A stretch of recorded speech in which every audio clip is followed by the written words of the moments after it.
Certified boogeyman. Certified boogeyman. Check 1 2.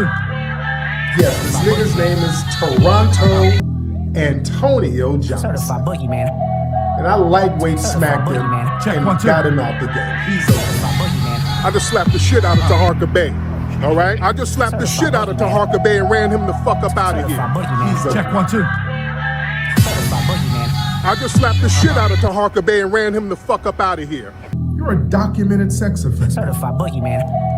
You're a documented sex offender, dude. Yeah, I said it. You're not gonna sue shit. You're not gonna do a goddamn thing.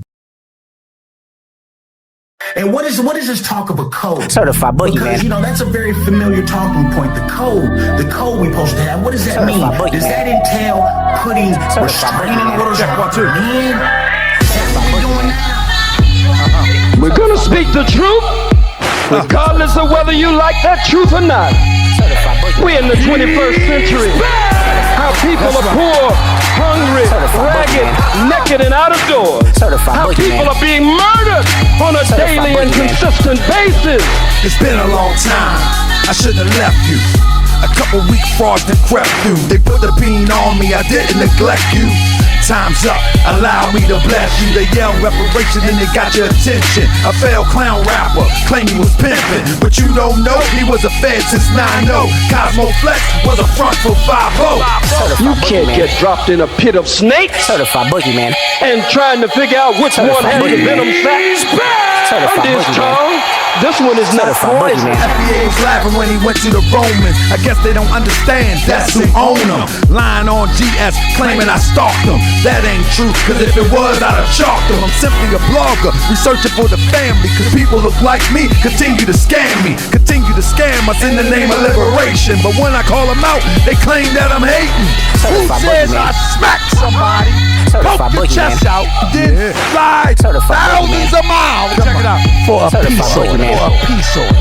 I'm back like I left Certified something, and you kept frontin', sick the Romans on me, but they ain't really stopping nothing. How you say you slap a man and go get a peace order? Something ain't adding up. Now I'm in the deep waters. I done took a deep dive, see who you really are. Who named you Taharka Bey? Affiliated with the guns? Nah, you ain't a Sunni or the nation, but ain't nobody question why you perpetrating. See, early in the 90s they put you on a mission. Hip hop was conscious, you came with something different. Goofy clown rap to take it off track, but you was so back nobody followed the act. So they made another character, turned you to a thug. From Cosmo to K-Flex, but still got no love.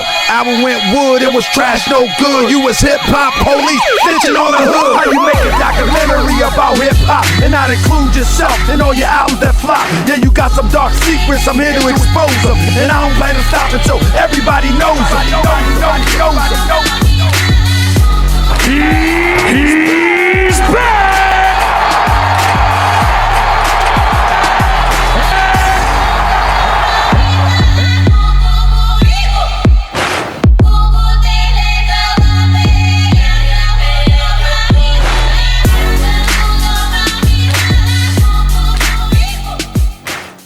The acquisition of reparations is really just a big plot, a distraction at this time. That doesn't mean that it could not materialize into something of significance.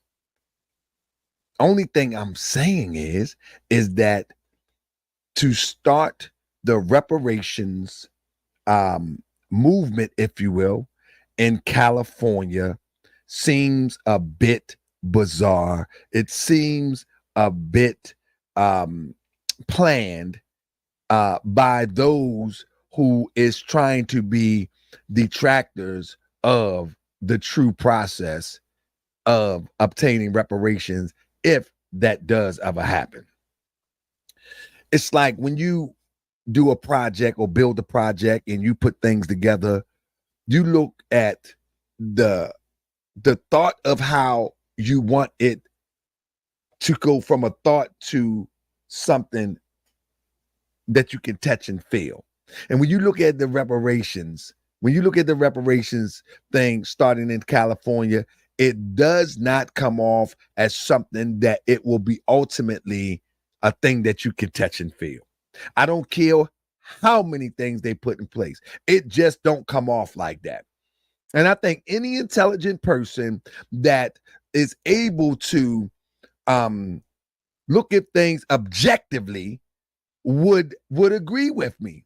It just doesn't come off like that. But since I did the show, a few people have came out. And so what I wanted to do, I wanted to bring the link, because one thing about me is I'm not going to sit up there and put my ideas to the table and not have not give someone the ability to refute what I'm saying. The problem that I have with many people, of all the information that I put out, everybody's saying, well, I don't agree with you on this one, Grand Sheik, but they never say what they don't agree about. Or in our show today, like Lord Abba, Naeem, he said something to the effect, and I'm gonna read his comments because it's about time for us to have a conversation anyway. One thing, it behooves me at the type of intelligence that people claim to have, yet when it comes to the point of having an intelligent conversation and just putting the evidence forth, everybody goes missing in action. Everybody goes missing in action.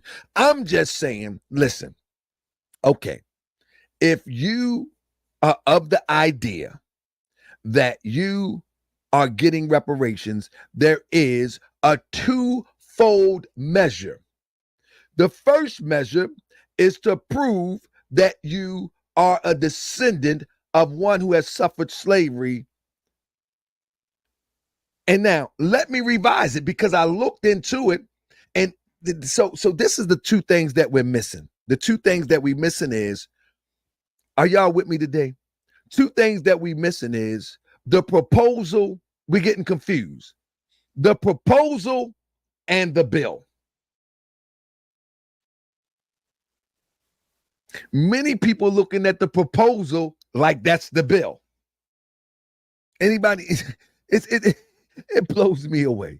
It blows me away. The proposal is not the bill. The proposal is not the bill. And if I was to ask people how many, let me just start the show, man. It's crazy, man. We about to get busy in this family. I ask y'all to share this, family. Share this to all your friends. Yeah, share this to all your friends. Let them know that we live. Where everybody at? Is they running? Listen, I got a few comments today, and I wanted to go live today to address some of these comments. You know, because it's crazy that that many people, this thing has turned into a cult. Now we didn't got another cult called the reparations cult. Now we have gotten another cult, family. It blows me away that now the reparations movement has turned into a cult. You know, if you disagree with someone in the reparations movement, there's a chance you might be called stupid. You might get cursed out. And if you disagree with somebody, they might even talk tough, gangster, and all type of stuff. You know that?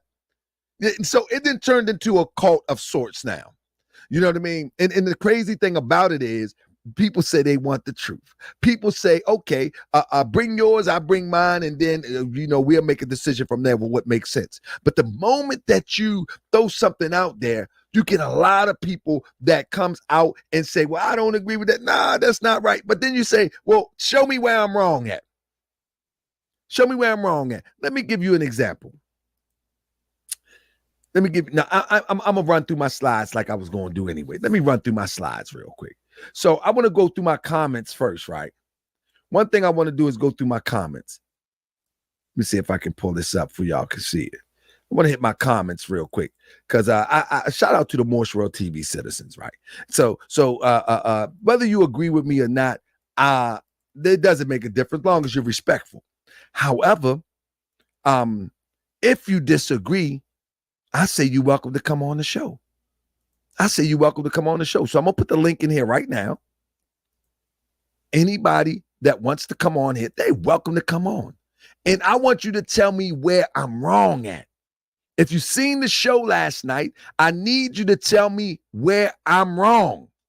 I don't need your feelings. I don't need your emotions. I need you to point out where I'm wrong. All right? That's what I need. That's what I need, because I've yet to see anybody say where I'm wrong at. Let me share this real quick. Let's go through the comments real quick. You know what I'm saying? Let's go through the comments real quick. Is that it? Here we go. I wonder if y'all can see that. Let me see if y'all can see this real quick. Let me see if I can blow this up a little bit for you.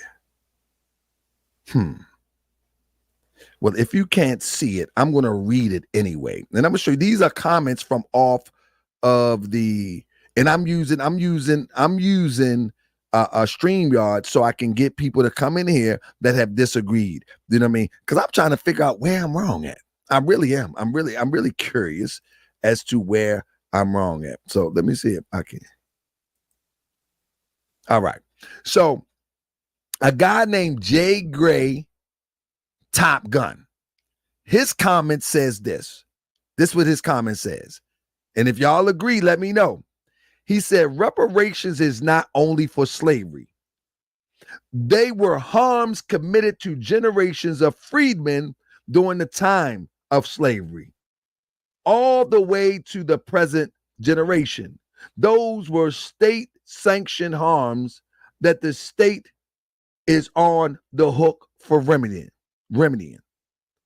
Hey, family, if you watched the show last night, can you see how crazy this statement is? Family, I need you, if you watched the show last night, I need you to chime in. Press a 7 if you see how crazy this statement is. The reason why this statement is so crazy is because the point I was making is that the state of California can get off the hook because they have written slavery out their constitution in the inception of the state and joining the union. So this argument that the brother Jay Gray, Top Gun, is making in this comment section, it doesn't make sense. Reparations is not only for slavery. We already know that.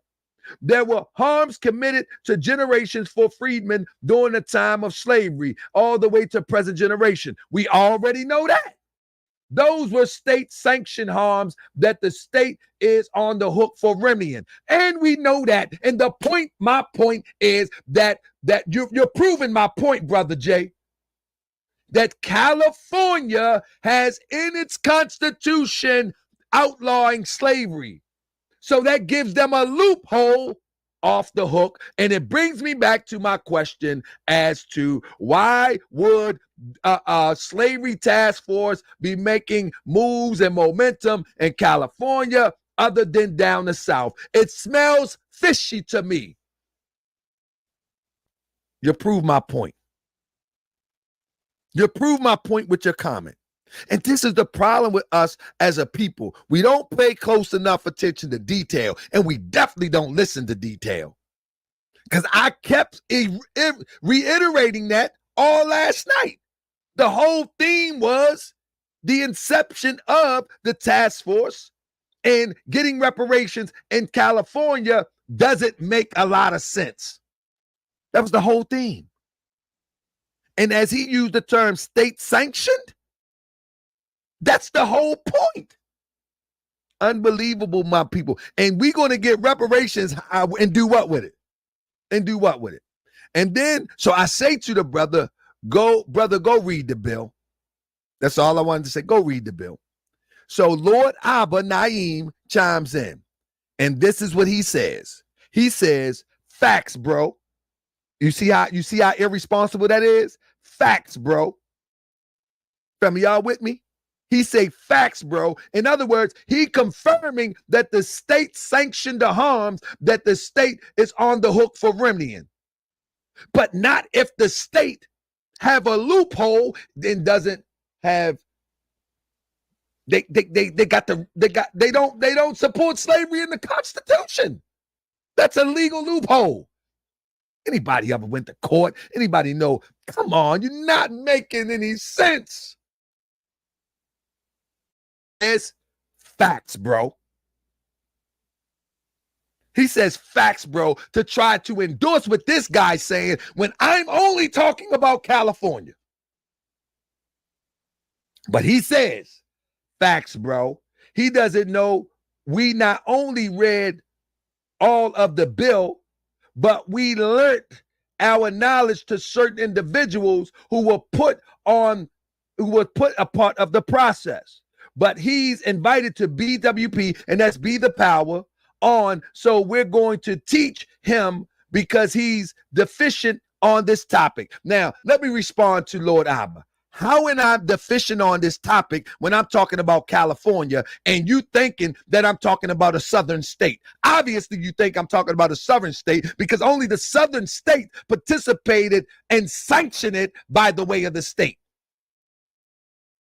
So it doesn't sound like I'm deficient in this topic. It seems like you are, my brother. Then let me rewind for a minute. He said, "Come on, Be the Power." No, I'm not coming on Be the Power. You're trying to disqualify what I'm saying, brother. But let me read to your comment. He said, not only we read all of the bills, but that we lent our knowledge to certain individuals who were a part of that process. Family, how many bills was passed in the Senate of California, family? You can read all the bills you want. Only 2 was passed in the Senate, brother. And you know what them 2 bills was? The establishment of a freedmen agency in California and the establishment of researching to see who lost property in eminent domain. What you mean you read all the bills?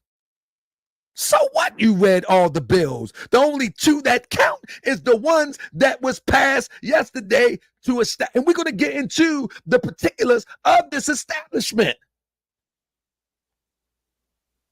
So we can look at the Mickey and the drink. It's amazing to me. It's amazing to me. I know Lord Abba is watching. If he's not watching now, he'll watch later. He's going to try to do a show and rebut this. I'm not responding because there's nothing to rebut here. Now let me get into the next comment with Jay Shotgun. He said, Moorish World TV, the task force put out a 500-page report that was mostly dealing with harms committed by California against freedmen rather than the enslaved. That doesn't matter about the 500-page report, my brother. Only 2 items was addressed in the Senate. He says, there's no bill that says reparation is only for slavery. I have reservations on the language used in the bills myself, but let's make sure our arguments fair and the claims are accurate. Well, according to the Senate, and it's written down, you can have your opinion all you want. We can read what the bill say that was passed. Although the 500-page report may say one thing, what's passed in the Senate says another thing, King. And then one said, we read the whole bill. He has a deficit in this topic. This blows me away right here, family.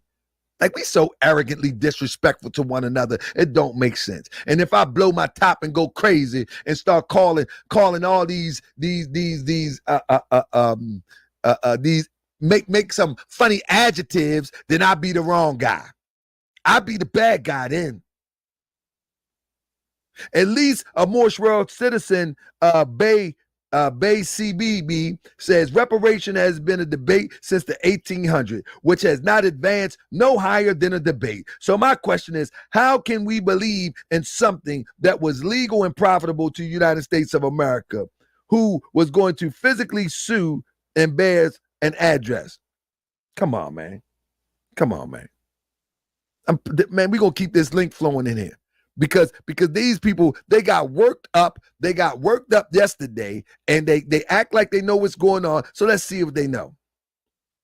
Family, One of the things that people, that while they clapping and sharing and while they clapping and cheerleading and all that, Newsom, the governor, Newsom, you know what's ironic about this? Hey, Crypto, check this one out, brother. Newsom appointed, if I'm not mistaken, this task force minus 2 people. And you know the ironic thing about this? This is where the Mickey and the drink go. The governor Newsom appointed this task force minus 2 people, if I'm not mistaken. You know the ironic thing about it? This the ironic thing about his appointment for this task force. The ironic thing about it is that Governor Newsom doesn't even back reparations checks after he appointed the task force. Isn't that something? And you believe, come on, man. Come on, man. Like, come on. Can we be serious? Can we be serious? Can we be serious now? He appoints the task force and say, hey, but hold up now. In typical European way, hold up now. We don't back cash payments. Anything but cash payments. See what I'm talking about? See what I'm talking about? And oh, family, it gets deep, family. It gets deep. It gets deep. He said, we don't back cash payments. He ain't trying to give land, gold, or anything. You know what he's trying to do, Crypto? He's trying to give welfare in the name of reparations. That's what he's trying to do. Programs. He's trying now, listen. Land, it should be first and foremost. He's trying to give the same thing that a welfare recipient would get. Remember, they talked about better education. Remember, they're talking about disparity in healthcare. They're talking about housing. All this is repackaged welfare of an illusion, because I don't even think that's going to flow through. I don't even think that's going to flow through. I don't see it. It doesn't make sense. It doesn't make logical sense. You know what I mean? Listen, they said that if they would push reparations in California, it would cost $800 billion. That is 2.5 times California annual budget, which means, hold up. Let me, family. I ain't even gonna do the number. Let you do the number, family. And listen.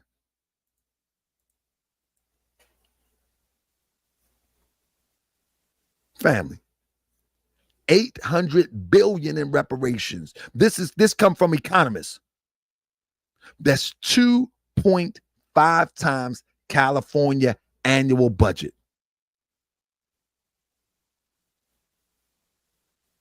Now, not to mention is that California is in a $65 billion deficit.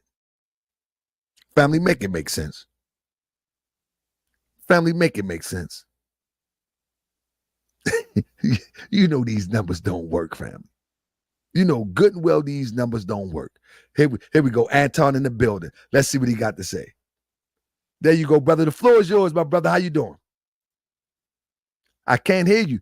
I'm black yourself. I'm black yourself. Yeah, let's correct the record. I emailed you. You emailed me. You know, I never, like, in the chat, I don't know why it wasn't being shown, because Crip even said they didn't see it.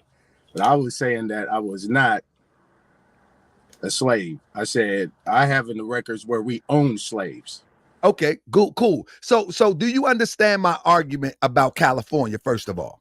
Yeah, I understand it. It's tricky. It's very tricky. This is what I'm saying. Only thing I'm saying, Antonia, I'm saying this. I'm not saying that reparations is not possible. I'm saying of all the places that practice slavery, institutionalized slavery, don't it seem odd that it was the reparation task force or the reparations fight would start in California that legally did not practice slavery? Out of all the places that legally practiced it?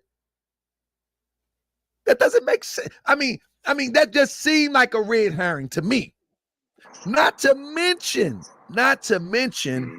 how California was populated by whether it was the indigenous, because now we know, and I'm gonna go into this stream too. Many of the populations of California was indigenous. Right. Many of them didn't even suffer slavery. Right. Now, but many of us did suffer the remnants of slavery once it came into the Union. In other words, policies came in of discrimination, and I get that part too. But now the thing is that if you are descendant of someone indigenous and you are truly descendant of someone indigenous, many real indigenous people did not take no census. Well, in my family, like my family came to California from Oklahoma. Right. They people was actually on Seminole land. You know what I'm saying? It was actually Seminole Creeks, Muskogees. And then once Oklahoma became a territory and became a state, they got moved out of their areas and then went into Chickasha, Oklahoma. So, now, from there, you know what I'm saying? A lot of them went to California, right? To work the ports and do all those different type of things and get away from what they were actually doing. That's bringing some of them.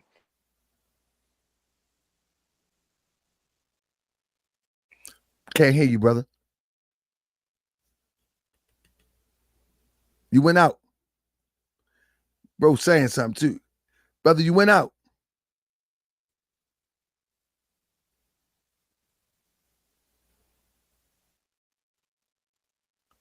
I think he's ain't gonna come back on. So when people was coming on the show last night, some people was coming in and somebody said they were laughing when they shared this information. You know what I mean? When people was coming on last night in the chat last night, they were saying that I was getting confused because they was like, you wrong. But then they would come at the end and say, that they were indigenous, etc. So I said, man, we got the wrong argument here. All right, brother, I can hear you now. Yeah, I keep getting phone calls. Okay. Yeah, I keep getting phone calls. And as soon as I get a phone call, it's gonna mute me up, and I got to drop off and come back. Now, California is interesting, right? Because you got to get into the civics of this thing, and this is where it gets tricky because they're mastered. They know nobody that's over there in California has ever been slaves, but as I know, born and raised out here, is that California is a slave state. It's a slave police state, and everything that they do, and that's why they have that eminent domain on there, because they have been taking people's lands and properties without due process of law. Now, I'm gonna say something, and we could go through a whole build on this thing. I could take up a whole show and I could break it down how they're doing it, because I got firsthand knowledge of what they're doing. So what they're doing is they're using the governmental agencies low key without people knowing on taking people's property through unlawful detainers. Right? You got a homeowner that might own the home, and then they do these, what they call a non-judicial foreclosure process. And then after that, they take them to an unlawful detainer court. You just became a tenant from an owner within minutes. And then what they do is they allow the court to streamline that through. You can't prove anything because they just pretty much put in that they're the landlord and they're the tenant and you're the tenant. And then what they do is they bring the sheriffs in, and the sheriffs are the one doing the removal. Now, the one thing Governor Newsom did is he put in this Assembly Bill 1418, which actually stops people from using law enforcement to deal with residents and dealing with these landlord tenants and ownerships of property, because that's what they've been using. They've been using the Civil Bureau of the Sheriff Department to come in and threaten people with arrest and pretty much force themselves into the people's property and get them out the house. And they got 10 minutes to go. Right. And then what happens is after that, he put another bill. It's a Senate Bill 1079, which deals with the fact that they've been dealing with what they call these LLC investor companies that are actually monopolizing right here in California. I mean, when that thing went down, that vid went down, I mean, you can, in a matter of minutes, once they lift that moratorium, there was over 5,000 foreclosures and sales of people's property. But let me say this. Within minutes. This is modern day. What you're talking about is a modern day eminent domain process that's happening. And this happens in a lot of cities. It happens in Baltimore all the time. The point that I'm making, though, is when we begin to trace ourselves back and say that this process happened to my great-great-grandmother, and this is our ancestral lands, or this was our family property, and it was taken unlawfully. The problem becomes when you have to prove that it was racially motivated and you don't have anything to prove that it was. Now, in modern times, you might have something, but you're talking about 50, 60 to 100 years ago, it's going to be hard. It's going to be hard. Just think about the average. Just think that's why I'm speaking about California.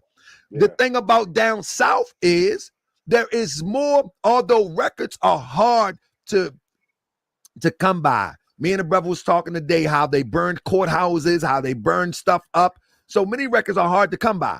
However, you have a better chance in the South of coming up on some documented evidence to show your legacy more so than in California. You would have to go outside of California to prove your legacy and then get compensation in California. And that's just generally speaking, you know what I mean? That's just generally speaking. That is not scientific, but I'm just saying we know that California came in not sanctioning slavery. But the thing is, though, you got to look at it, right? You got the Hidalgo Treaty. You familiar with that treaty? No. Okay, so the Hidalgo Treaty was that treaty that was supposed to be done with the United States and Mexico, and which was supposed to be a part of California, so on and so forth, right? That treaty never went through. Why? Because the Secretary of State at the time tried to change the article. I think it was Article 9, which made the Hidalgo Treaty null and void. In order to have a constitution, you have to have a treaty on the land. The treaty comes first, Constitution comes second, right? So here's the thing: California's Constitution has never been any good.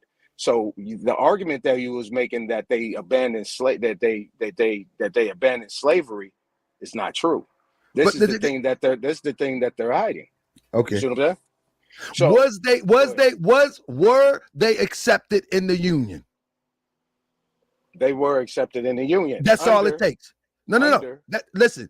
You can have a whole bunch of legal jargon that you want, but when it's accepted into the Union and their constitution is accepted, it becomes legal until you or somebody else disqualify it. So hence, this is why they're in violation, and they got to be the first one to do it, because the bottom line is their constitution has been null and void. Most of it has been repealed. So that means all their statutes and codes are no good. That's not true. They haven't been operating constitutionally. So the thing is, they were supposed to be operating and not having slavery, but they have been doing slavery by another name. And Let me say this. That sounds like that Moorish Babel, brother. I gotta be honest. Listen to me. I'm talking about them sovereign. I know, but that's what it sounds like. It sounds like I'm convinced you're not a Moor as it relates to subscribing to that ideal. But that sounds like Moorish Babel. What I'm telling you, listen to what I'm telling you though. The Constitution has been running California ever since it was accepted into the Union. It hasn't been overturned. None of it. You haven't lived in California, man. Has it been overturned? I grew up in the capital. I'm from No. I'm asking you, has the Constitution been overturned? Yeah, there's two of them. There's the second one that came out. The original, let's look at that. The organic Constitution that they had in California, that was 1840s, I think it was. They brought another one that was in there, and then they repealed it. I will have to show you. Listen to what I'm telling. This is what I'm telling you. You're not gonna find it. Listen. The union accepted California and their constitution. Just So like what they you're accepted every other state, brother. But listen what I'm telling you. So that's what holds weight. What you're saying doesn't hold weight. Okay. It doesn't hold weight. It sounds good on the internet, but in real life, their constitution was accepted into the union. That's what holds weight. Okay, so if they were accepted into the union, they had to abide by the rules, and they have not. Well, you have to prove that, though. Okay. You have no problem. You would have to prove that. That's why I'm not an internet guy. I'm not about to get to saying a whole lot on here. I'm not going to do it. Listen to me, brother. Just take my word for it. Listen to what I'm telling you. All that you saying holds no weight when you go before the legislator. Unless it was overturned, nothing you saying it hold weight. So what holds weight is that legally, when they was accepted into the union, they did not have a clause to sanction slavery. It was talked about and it was shot down. That's what they're going to go by. No, it's not. That's why I put it in there. You being a pessimist, because the bottom line, you don't know that there's people out here putting in the work, and I am one of them. The bottom line is you got to listen. Listen to this. No, direct me. Okay, let's start with the conversation. Listen to me. What's the fourth? Let's start with the conversation. Nobody should be deprived of their property without just compensation. California has not been doing that for 50 years. Brother, you have to prove it. Where research guy? Man, where have you on the internet? You got your guys, bro. Man, come on, man. Bro, listen to what I'm telling you. Come on, man. Listen to me. I think we're mixing something up. Let me be clear. What I mean, you have to prove it. You have to prove it with the California legislation, not prove it on the internet. Proving it on the internet or you proving it to me don't prove nothing. So I'm asking you, has it been proven to the California legislators? Why would somebody bring up the fact that people are getting their property taken, their land taken through eminent domain? Because that is a concept. So you know what the definition of eminent domain is? Yeah, the city just take it over. Say we need that. Let me get that up off. No, not just a city, a government agency. Yeah, a government ordinance they do that all around the country, though. Okay, without just compensation. They do it all around the country. So the objective would be. I tell people all the time, you can't say they do it all the time. That's bull. That's bull. Listen, you can't have that conversation, man. You can't have that mentality. That's out. Listen to what I'm saying. You can't do listen that. what I'm saying. No, listen to what I'm saying, brother. Right. If what I mean, they do it all the time. It's written in constitutions around the country of governments that the government can claim eminent domain. And yes, they supposed to compensate. Now, many times they do compensate, but it's not the value that the person that is getting their property taken thinking that it's worth. But many times they do that. But the point that be in the public interest, though. Listen to what I'm saying. We only started at one spot. You got to go further. It's got to be in the public interest. Listen to what I'm saying. You taking people's land that they live on is public interest? Get out of here. No, I'm not saying that. What I'm saying is this is where the argument is going to hit a brick wall. You have to prove it. You can prove it to each other on the internet all day. Man, why you keep talking about the internet, man? I ain't no internet cat. Man. Listen to what I'm telling you. You can prove it on the internet all day, but until you prove it before the legislators, or in this case, the Freedmen Bureau, you won't get nothing. Man, we don't ask them people for permission. What are you talking about? We give orders here. Brother, we don't ask for nothing here. We're talking about legal reparations. Now, brother. We're not talking about you taking land. For a handout instead of demanding what is brother, owed. We're not talking about you taking your land back. We're talking. The conversation is about reparations. We're not talking about you're rough and muscling your land back. We're talking about the process. Ain't nobody rough and muscling nothing. Brother, we're talking about the process. We're talking about the process of legal reparations. We're not talking. I don't know what you're talking about at this point, because we're talking about the process of reclaiming something that was taken through eminent domain. I'm giving you the process. You got to find out where it started at and where it's located and how it's being done. And you That's have to present it to the legislators. Exactly. It's been presented. Give me a case. Well, I'm going to see. No. Not giving you a case. You that's find what, it. That's my point, brother. That's my You point. look at me. You look at me. You see, I ain't playing. Brother, you are playing because you got a lot of word salad, brother. Word salad is saying, listen, what I'm saying is this, brother. If you're going to come on a podcast, right, and you can, especially Moorish World TV, we are a show improved podcast, right? Therefore, I'm saying if you hit that link, you could give me a full time. We can do it. You said we can do one. I emailed you today. I need time to give you a presentation. Well, all you got to do is email me back. Yes, sir. I already did. That's all you got to do. I emailed you two links. Email me back a date. That you can email me a date, brother. Yeah. Email me a date. So when I come back and I email you the date, what I need you to do is be fully defined on what chattel is, what eminent domain is. You got to be fully on what slavery is, what an indentured servitude and peonage is. All right. You need to be abreast on those things so that way you ain't think I'm talking world salad, because I do this all the time. Brother, listen what I'm telling you. It ain't nothing. Okay, I got you. I'm not a what I'm saying is, brother, if you can spit that for you, brother, you can spit it. This needs to come out because listen to me. You can spit it like it ain't nothing. For the wrong things. Listen to me. Asking for the wrong things. I agree with you. Let me say this. Know their history, brother. You can spit it like it ain't nothing until it's accepted by the Freedmen Bureau, that the secretary is appointed by the governor. Until it's accepted by California legislators, it don't mean nothing. That's fine. That's law. Well, yeah, that's why nobody gonna get nothing. You're right. That's why nobody gonna get nothing. If they that's my whole argument. You're getting nothing. That's my whole argument. Agree. That's my whole argument. Full acceptance. I agree. Ain't nobody getting nothing talking that type of language. But listen, that's the reparations conversation, though. The reparations conversation is they created a task force and they're going to create an agency, and you got to go through the agency to get that which was lost or that which you have been deprived. The agency is put together by the governor and appointed. The secretary of the Freedmen Agency will be appointed by the governor, the same governor that does not support paid reparations, amongst other things. Yeah, a lot of people don't understand the Constitution. A lot of people don't understand policy, public policy. They don't understand those things. So we'll be going back and forth all day, and I ain't trying to hold you. But that's why I'm saying I'm going by the criteria that needs to be met that was put forth before the Senate in California. That's all I'm addressing. I'm not addressing any other venue. I think that's where we mixing up at.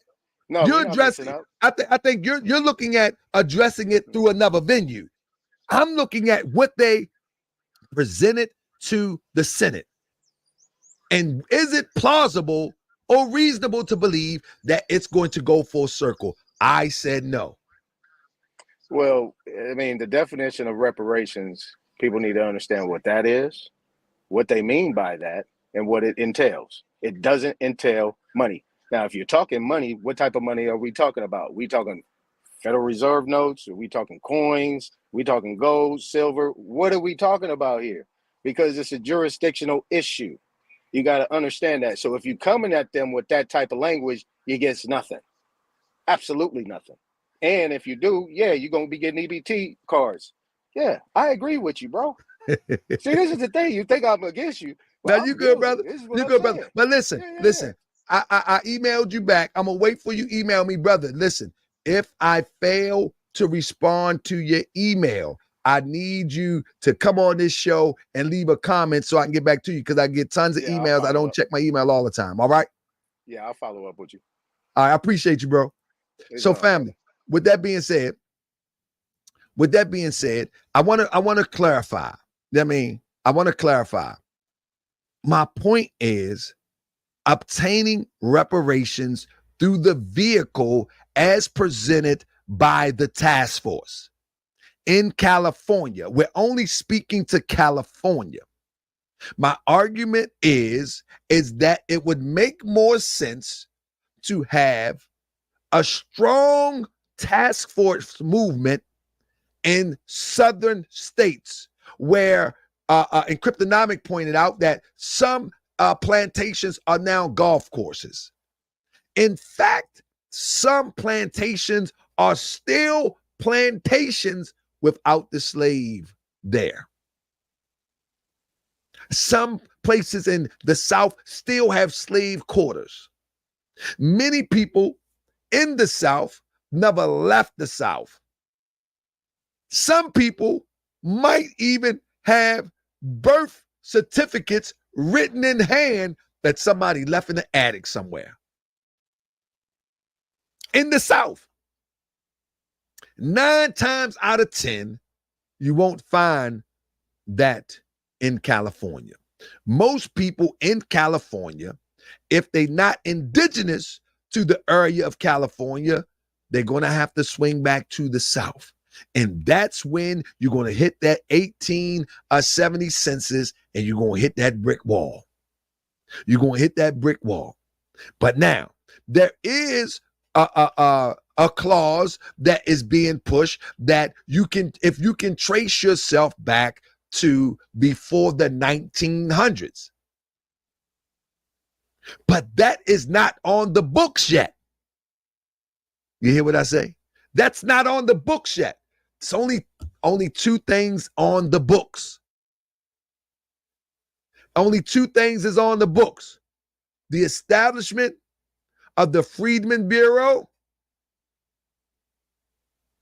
and eminent domain. You understand what I'm saying?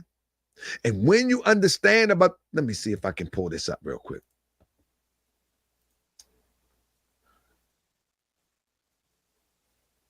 I think this, let's start right here. Let me see what I got here. SB 1403. Bill passed in the Senate this week addressing the creation of California Freedmen Affairs Agency, which would ensure that a recipient potential reparations meet the eligibility criteria.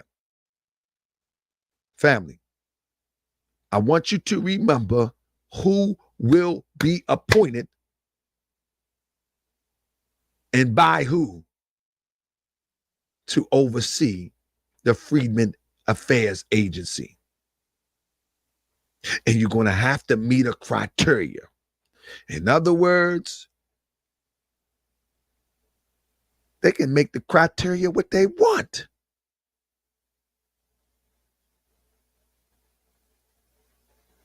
And Crip say California only adopted birth certificates as a standardized form of record keeping in 1905. Come on, man. Come on, Crip. Come on, Crip. You're killing them. What I'm saying is, only thing I'm saying, I'm not trying to rain on nobody parade.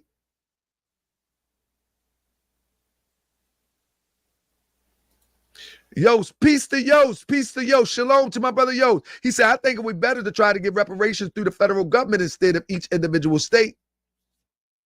Whatever they doing, Yost, they're going to have to try better than this.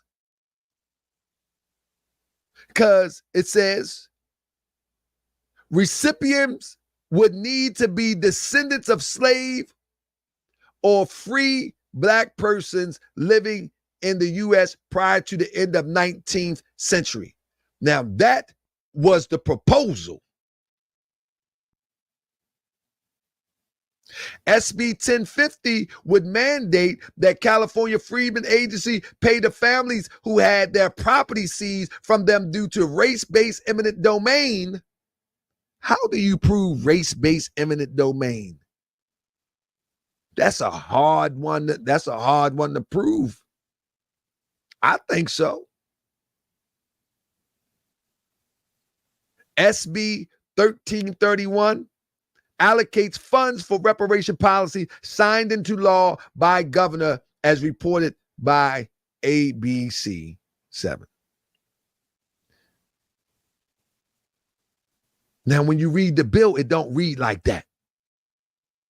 That's why you can read the news and then read the bill and you might get something different.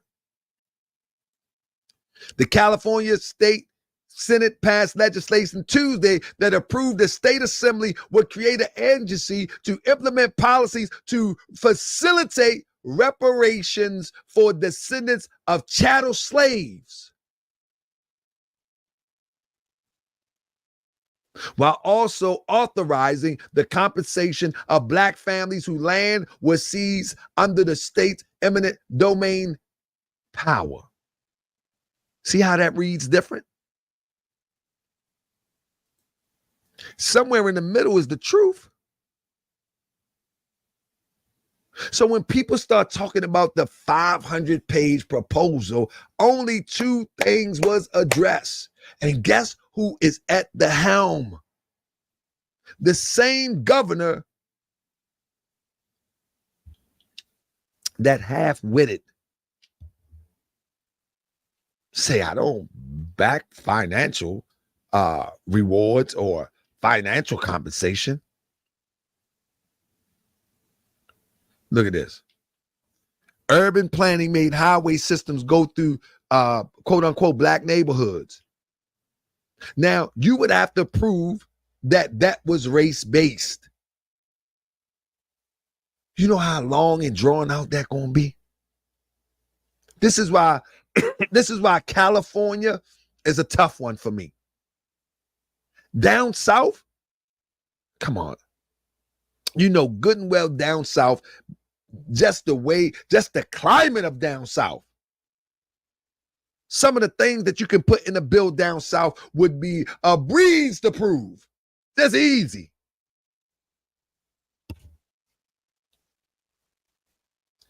Anybody else coming in? Anybody else coming in? There's the link. Anybody who disagreed, come in. Let's go some more. Let's go some more. Legislative. Here is the Legislative Council Digest. SB 1403 as Amendment Bradford. Former law until July 1st, 2023. This is the actual bill. This is not the proposal. Establish the task force to study development of reparation proposals for African Americans. Let me read it one more time. What is this thing established for? To study the proposal. Keep telling y'all this is a horse and pony show. Wasn't they just studying since 2021?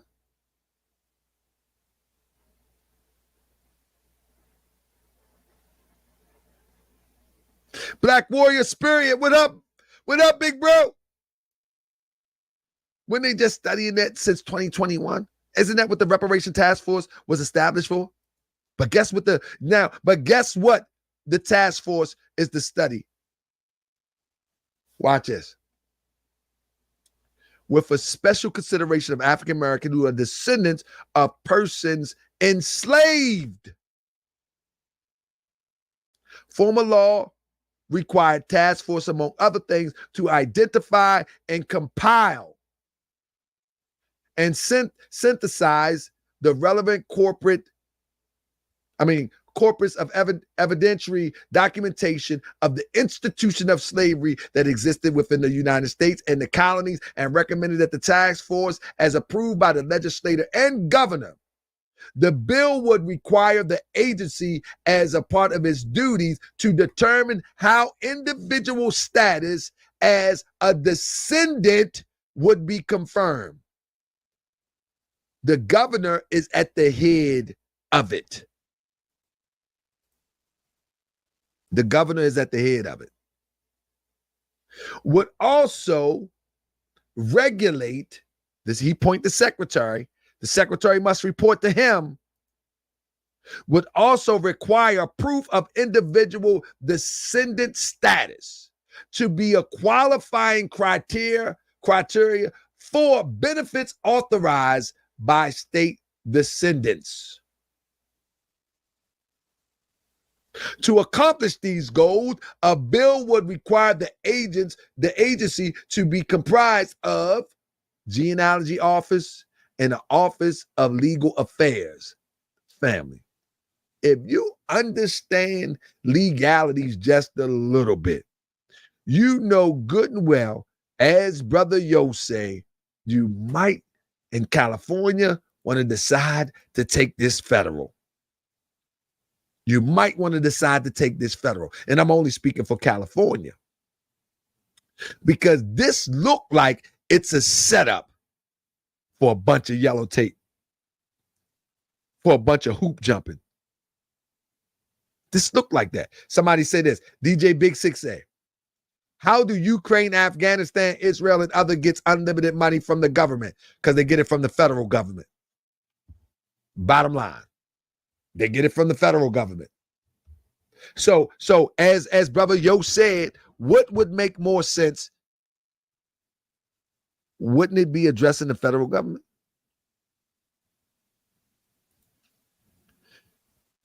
Black peace resonates. Black power, royal family, and the Sheik at Moorish World TV. Peace and love, bro. Peace and love, King. What is that? King Avery. Black power. I think that's what it is. But yeah, that would make sense. Yes, sir. Federal is where we need to do, not the states. So this is why I say it's a dangling of the carrot, DJ Big Six. It doesn't make sense. And you got people all around the country, like Naeem. He's in Georgia. And is there a task force in Georgia? Is there a task force in Georgia?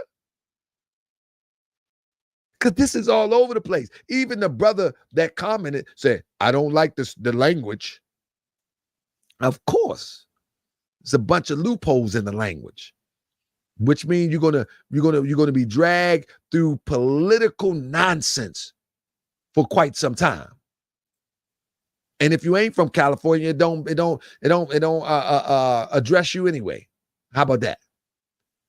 And the second bill was to establish the commission for eminent domain. So when I read someone said, Lord Albert say, facts, bro. He doesn't know. Not only we read all of the bills, but we've lent our knowledge to certain individuals who were a part of that process. But he's invited to BTP on, and so we're going to teach him because he's deficient in the topic. There's only 2 bills that touch down, bro. And these 2 bills is not even fully unfolded to something that's a reality.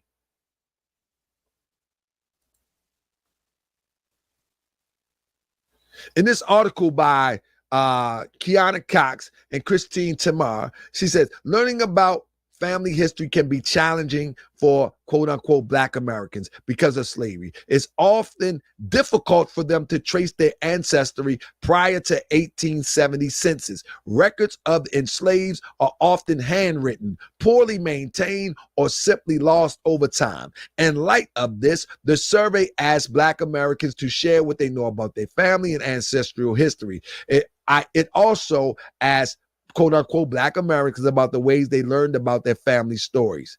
You follow me? In this right here, identifying a final slave owner. When research is the subject is enslaved, when a research subject is enslaved, they do not create any records of their own. Pay attention. This is why it's going to be difficult. I know the answer now. I know the answer that if people would understand how slavery happened, they can address it from how it happened, not how it ended. But anyway, furthermore, the records in which they appear most often would be indexed by name of the slave owner, not the slave, limiting access to the records themselves. For these reasons, it is necessary to identify the slave owner before any further research can be conducted. So if they stand on the criteria that you have to locate the slave owner, if you have to locate the plantation or where you get your surname from and all that, this is where you're going to run into the problem. It says no single aspect researching the genealogy of African-American families have frustrated more genealogists than the so-called 1870 brick wall. You hear what I just said? The 1870 brick wall. So if the governor said in order, one of the criteria is you have to be able to connect yourself, because people are calling out indigenous now. I told people that indigenous movement thing is I believe these identity movements is a play on moving forward for us as a people. It's a bait and switch. These identity movements. It's a bait and switch. And I'm talking about all these identity movements, the fake Moorish groups, the fake indigenous groups, the fake Hebrew groups, whoever, listen. And when I say fake, I'm talking about those who are not real with it, those that don't really understand what they're talking about. All of these identity movements, that's why they came up, the federal government came out with the identity extremists. Remember that paper? If y'all don't remember that paper? How to identify identity extremists. So right here, it's called the 1870 brick wall. This nickname refers to the fact that many researchers are unable to locate any information previous to the 1870 federal census. So if they mandate or set the criteria that you have to connect yourself, guess what? Guess what? Are you a genealogist? Most people don't even know how to navigate their way to ancestry.com, or more so be a genealogist.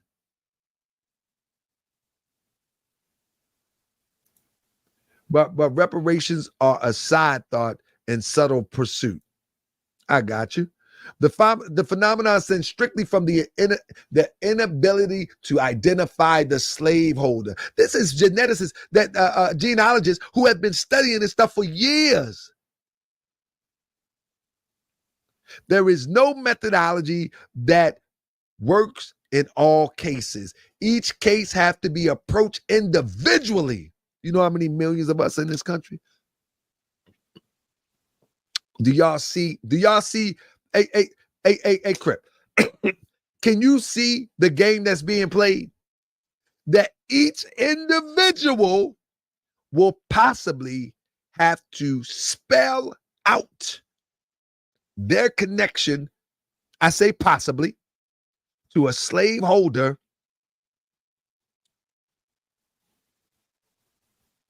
and a plantation, possibly. See how muddy this water is? Man, these Europeans have been playing these games for a long time. They've been playing these games for a long time. Every time that you think you're at the finish line, they put their feet, they cover the line, and then draw another line. And we still play the game. What happened to the confidence in ourselves? Right, the Hispanics, they come here illegally and they begin cutting grass. The next thing you know, they doing construction. The next thing you know, their children is taking all the public service jobs because their children are legal. What's our game plan? Is our only game plan is someone to give us some welfare handouts in the name of reparations? DJ Big Six just hit it on the head. Plus, we don't have a country. And that's one of the reasons that many other people have received reparations and they have received help, because they have organized themselves as a nation of people, or they have been a nation of people and they have a representative, they have a leader to speak, or a spokesman that speaks for them and engage other governments for help. That's why. And until we understand what nationhood is within a nation, we're going to be always in some type of calamity as it relates to, if you want some help, The only thing you're going to get is welfare. If you want some help, other than that, all you're going to get is some welfare. And that's the fact of the matter. They can call it reparations, but it's really welfare. That's it. True reparations goes to repair nations, not individuals. There is not a group of people on the planet Earth, bar a few isolated incidents, that got mad resources in the form of reparations that wasn't a nation. So we can watch this play out and we can play this game. We can play this game all we want. I was talking to a brother today. I say, I understand Moorish science so different than my predecessors, my elders. I understand the point. But many others going to have to understand the importance of nationhood, the importance of organizing yourself as a formidable, unified force with some dignity, with some pride, and with a plan to address this problem if you choose to address it this way.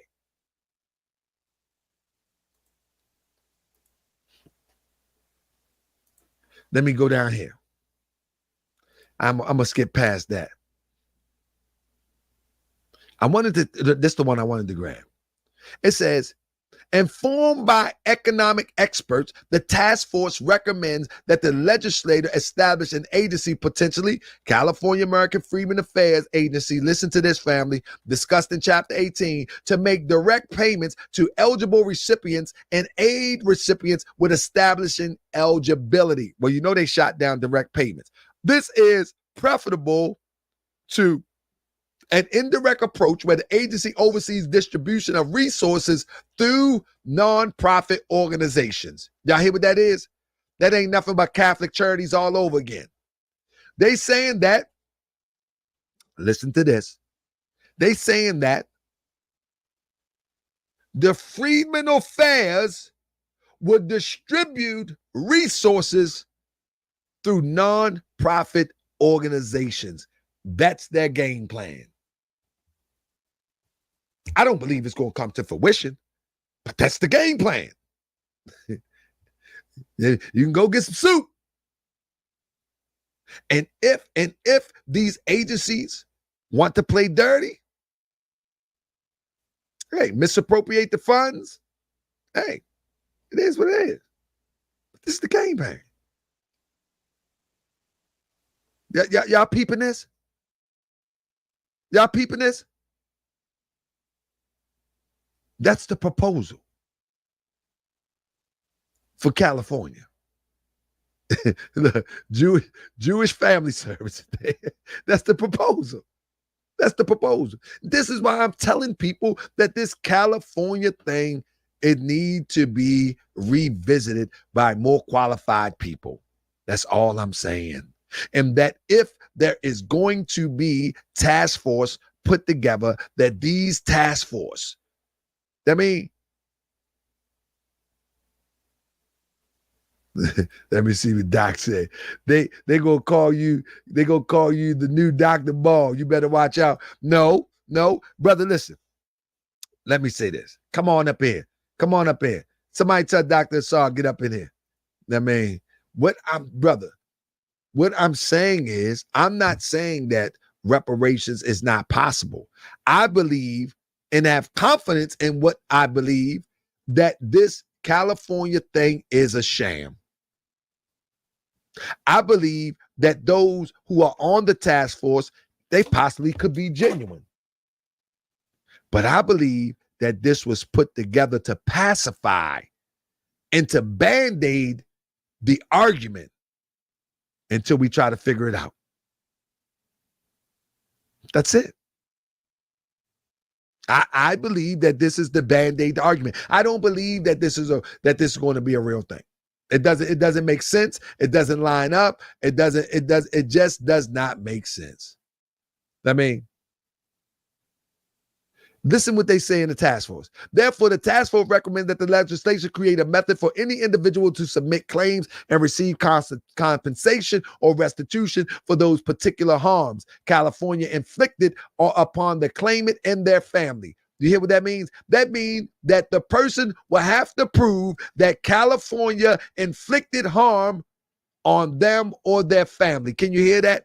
Crip, did you see that? The task force recommends you see that, Doc? Pardon me. The task force recommends specific entity, potentially recommended California Freedmen Affairs agencies be charged with processing these claims and rendering payment in the efficient and timely manner. Evelyn just said it. Reparations is paid from one nation to another. Yes. That's why these cult members with these reparationists, they don't understand that. Until they organize and say, we are organization functioning as a nation, or at least an organization. That means they can distribute the money to any 501c3.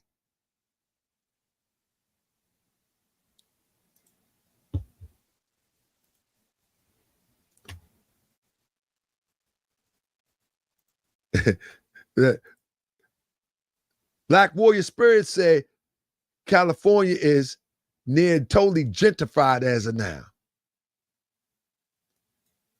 That's what I'm telling you. This is a band-aid pacifying people. Hey, come on, man. I just bought this baby with cash.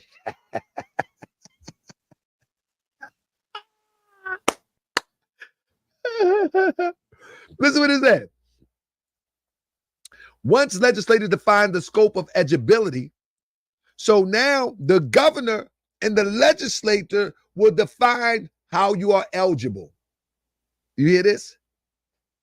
So all of this little fluffy talk with moist lips say, yeah, you got to trace yourself to 18, or you got to trace yourself, No. The eligibility requirements have yet to be determined, and they will be determined by the governor and the legislator.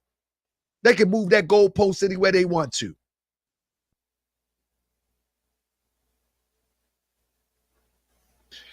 And you got a Republican government.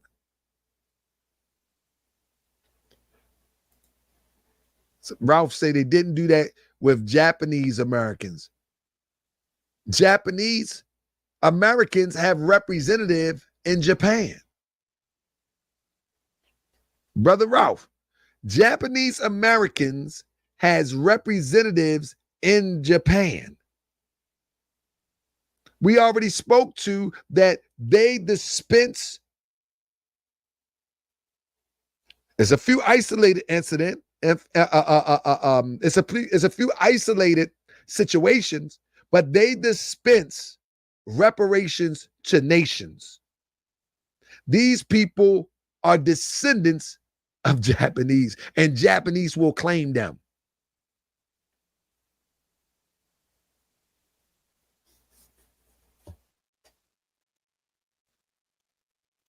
So for international relations and the Japanese, if you're talking about the ones in California that time, of course, it's in the best interest of international relations. Of course. It only makes sense.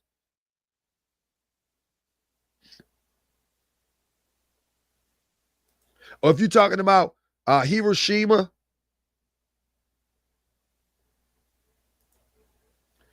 but that's another nation. It just makes sense. But with that being said, it said supporting claimants in obtaining evidence to substantiate and qualifying claims. So now this agency is going to help you.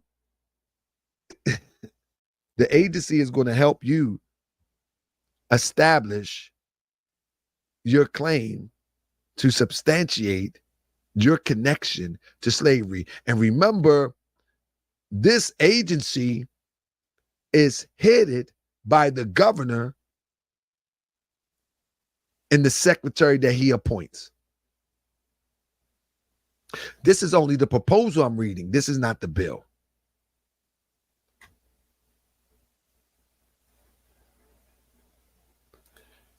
What I'm saying is, Ralph G, you can always hit the link because I can't go back with this. False they were Americans and using Japan as asinine. They fought the Japanese to prove they were Americans. Racism gave them reparation. It doesn't matter where their ancestors from. It really does. It really does. The United States will pay things to save face with any nation. Brother, you can hit the link. I want to understand what you're talking about. Because I totally disagree. So I want to know what you're talking about, where you're talking about. Let's examine it. And I guarantee you, we can represent that race relations or nation relations played a part in it. Guaranteed. Maybe you haven't seen it yet. I guarantee you we can find it in a couple minutes. I'm sure. Because that's just the game they play. Now, in 1848, if we're dealing with California, in 1848, Los Angeles, quote unquote, black and mulatto population was not legally discriminated against until after California was annexed to the United States in 1948. As Southerners came west with their slaves, the country debated incorporating California into the Union. The contentious battle ensued as to whether California should be a slave or a slave-free state. Though abolitionists prevailed and blacks migrated to Los Angeles to escape slavery and racial violence, they would face discrimination in voting, housing, education, for example. In California and across the nation for over a century. Now, reading between the lines, and this is from California Historical Society, reading between the lines, you see that the setup is already in place. That from a legal standpoint, California is covered.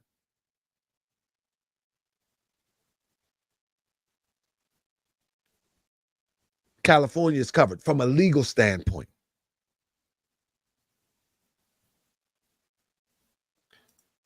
Somebody said we are recognized in the UN as Afro descendants. We are the nation. Where at? Come on, show me. Give me the link. Give me the link to that. Where can I find the link to that? That's the first time I heard that. That's the first time I heard that. We got Ralph G in the building. Hey, how you doing? I'm doing well. I'm doing well. I'm actually at work right now, so I have to be careful with this. Okay. So what are you saying? What Japanese are you talking about? Are you talking about Hiroshima? Or what are you talking about? Oh no, not at all. What happened during World War II? The Japanese were over here, right? Right. The Japanese they were over here as citizens. During World War II, they were locked up. Pretty much our version of concentration camps, because they didn't trust them. They thought maybe they were spies or they would spy for Japan. A lot of Japanese Americans turned their back on Japan and said, listen, we're Americans. We're not Japanese. Americans, okay. And we will fight against them. And they joined World War II as soldiers to fight against. One second, Taharka. They fight. While you're talking, I want to look this up. Where can we find this? Sure, go ahead. Yeah, go ahead. No. I'm asking you for the source. The source? I mean, just open up a history book. It's in any history book you look at. What should I Google the source? I need to know the source. Well, I'm not going to tell you that right now, but I could definitely email it to you, down the road. I mean, like I said, right now I'm at work. I'm just listening to you because I'm just saying, just drop me anything that I can say, okay, the Japanese fought against Japan or something like that for America. Is that a good Google search? I'm just trying to give the people something to see. I'm see if I can just do this real fast. Like I said, I'm in IT. I'm actually at work right now. I can't just, Oh no, Ralph, you're good. You're good. Let me tell you this, brother. Let's talk when you get off, bro. Email me, bro. I would love to cover the story. 1 second. He said, that Japanese. Oh yeah, that's a good search. Yos, Japanese. Yeah. Just try something like Japanese Americans fought against Japan to prove they were American, something like that. And it would say, I mean, there's different things on there. Japanese American soldiers in World War II fought to access abroad and racial prejudice at home. Just go down the list right there, but you'll see. I mean, there's actual, little stupid, little pictures with captions. If you go into some stuff, and it explains that how they were actually up there with signs and everything in the little concentration camps here. See, listen, we're Americans. We're not the Japanese. This is what I'm saying, though. We're Americans, and that was one of their biggest things, were to prove to these people here that we're you guys. You don't have to have us locked up, and so. They went over there. You got to remember, the Japanese were very, very big. I mean, even if you were just captured as a Japanese soldier, that was enough for them to pretty much spit in your face, the actual Japanese army. Because they'd rather you kill yourself than be captured. The people who were over here who turned their backs against them to fight them, they looked at them as just straight trash. All right, let me do this real quick, brother. Let me ask you this real quick. What year did they receive reparations according to your research? What year? 1 second.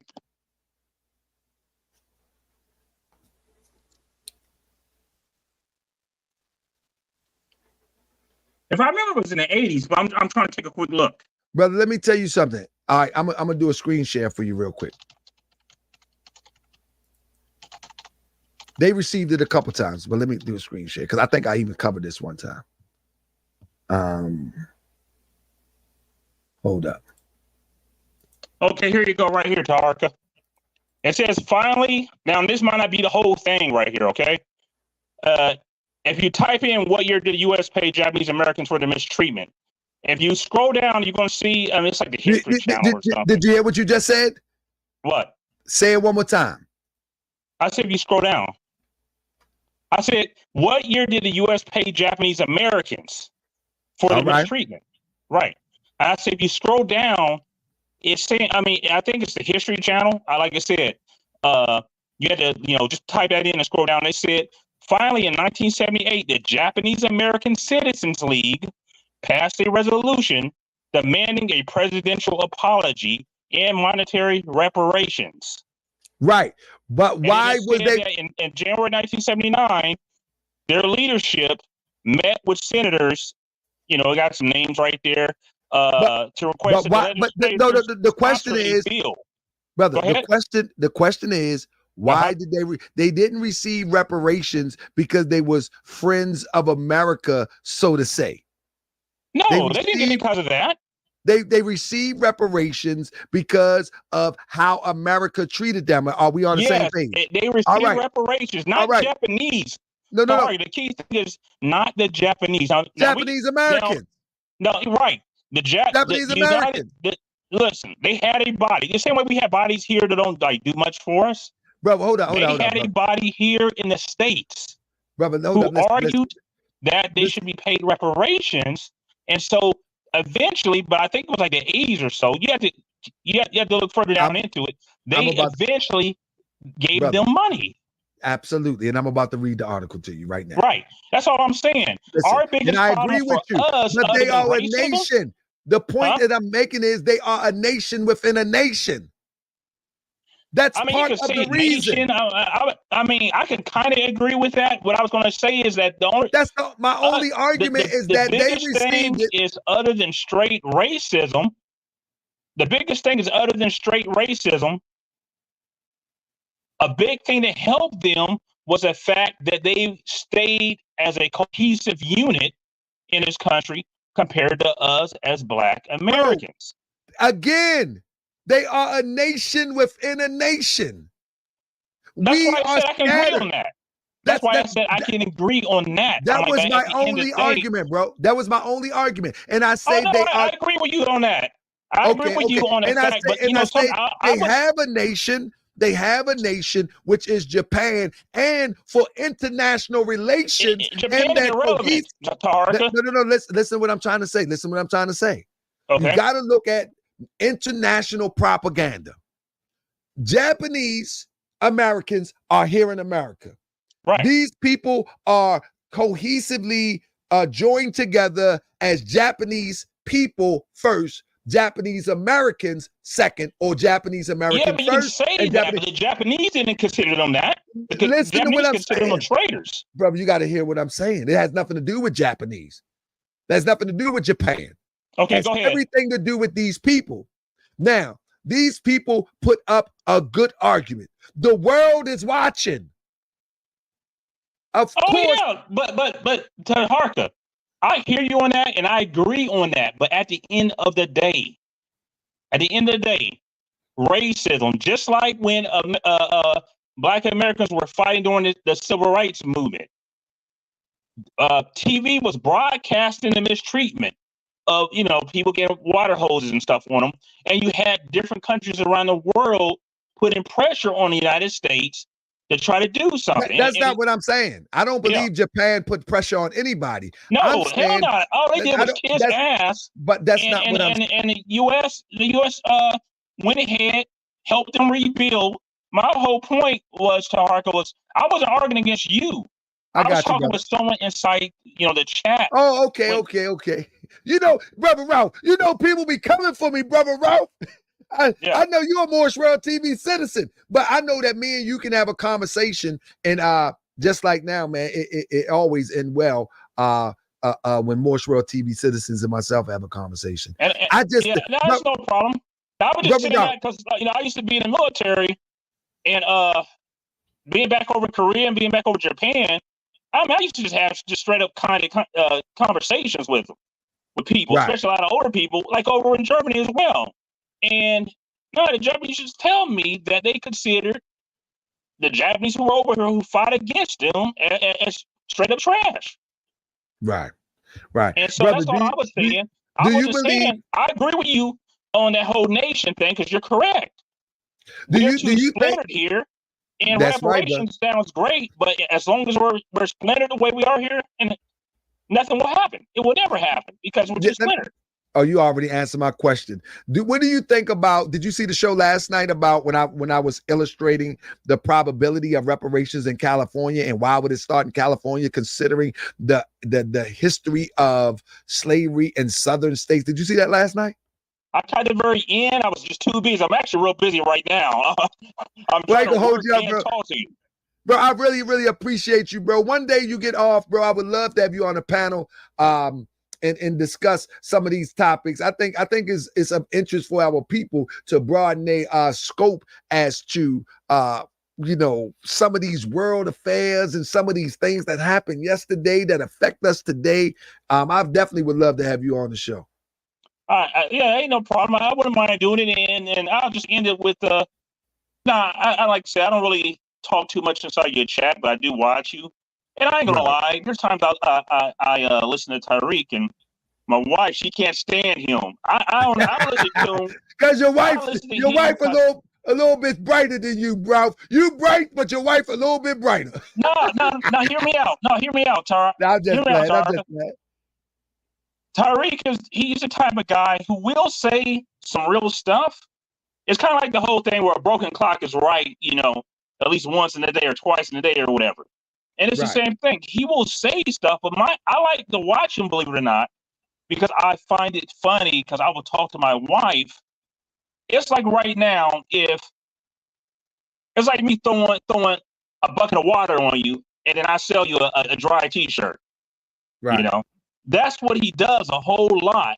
And, it's like saying your movies are so successful. If they are that successful, why do you always got to beg for money every time? Let me get to the next caller, Ralph. Let me let you go. It's nice talking to you. I appreciate you, my brother. Yeah. Ralph said, you so successful. Why you begging for money? Good goodness gracious. But family, one of the things that I was saying is I think a lot of people need to understand that when you have a nation of people, whether the nation abandons that people or whether you go against that nation and you're in another nation, I'm familiar with the work of Silas Muhammad. Absolutely. I'm very familiar with the work of Silas Muhammad, but I'm not familiar with the recognition of Afro descendants. I know he presented something to the United Nations, but I haven't seen that it was accepted on a full scale. That's how they identify the Africans in America or the indigenous Coppertone brothers and sisters in America straight across the board as Afro descendants. I wasn't aware of that, but I am aware of his petition. I'm totally aware of the petition. You know what I'm saying? You said T should be on the works. TB, you should be on the works of Silas Muhammad. I saw you a few years ago in Chicago. You were a guest. Yes, and Silas Muhammad, the Honorable Silas Muhammad, has invited me to the panel. He invited me to the panel, but I haven't seen any. I've seen a few people on there, one person on there that was unqualified, and I didn't see many people on there that I believe had the educational prowess to pull off what is intended. But I do think the Honorable Silas Muhammad is putting in some real good work, though. I do, and I think he should be applauded, and he should be put more out to the forefront by platforms like myself and others. But he doesn't do things like this. But his message does, need to get out. His message does need to get out. But anyway, with that being said, so family, listen. So I invited people here. To show me, their connection to slavery. You know what I mean? And anybody that have disagreed with me, right? I've invited them in here to show me their connection. And so, with that being said, I wanted to show mine real quick because everybody talk this stuff, right? And at the end of the day, Lord Abba, Naeem, he says every name is being revealed to Taharka Bey. Now, what he's referring to is that I said, can you connect yourself to the slaveholder? Because if they put that in place, that you have to connect yourself to the slaveholder to receive compensation in California, because nobody else has gotten this far. If you have to connect yourself to the slaveholder, family, press 7 if y'all still with me. Watch this illustration. Lord Abba put this on Facebook. Every name is being revealed. And he tagged me in it. Taharka Bey. Now, I am going to respond to this. He said every name is being revealed. And I'm assuming that he's responding to my statement that you would have to connect yourself to the slaveholder and then to the plantation. So he posts this right here. Right? This is what he posts.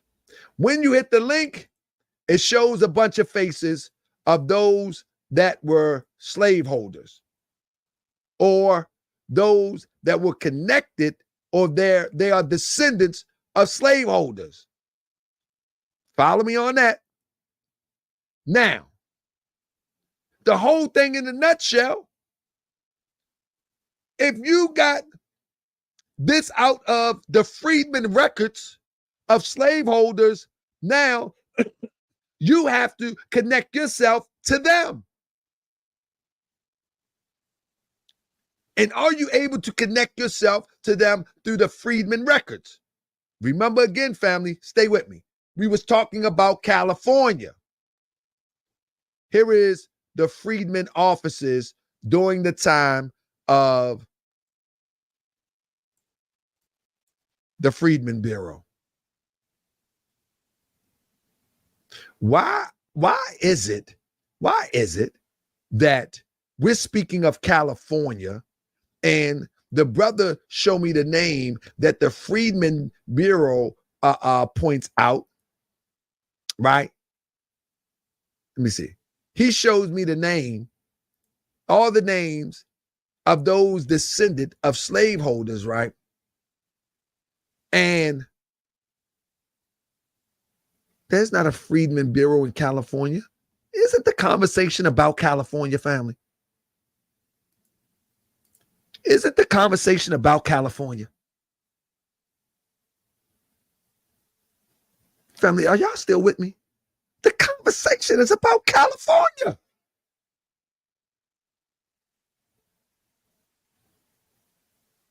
The conversation is not about down south.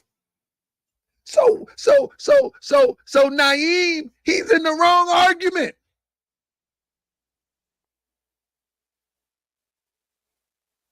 Only thing that I can say is if you can connect people that have migrated from South to California, but we're starting in California. This is what I mean about these arguments. So, I mean, that's why it's not good to come on a post and say things. And family, let me just give you a little something real quick. When you start with in California, and you look at the 1870 census for free colored people in 1870, it was 4,000 counted for. 272 for the free colored people.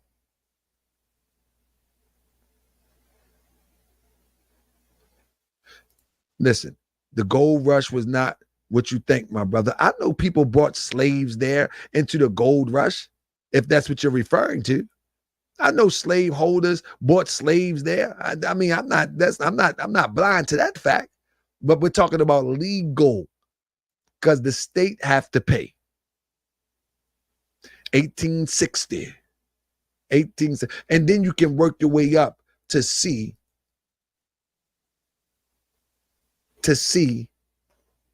who was counted in that number.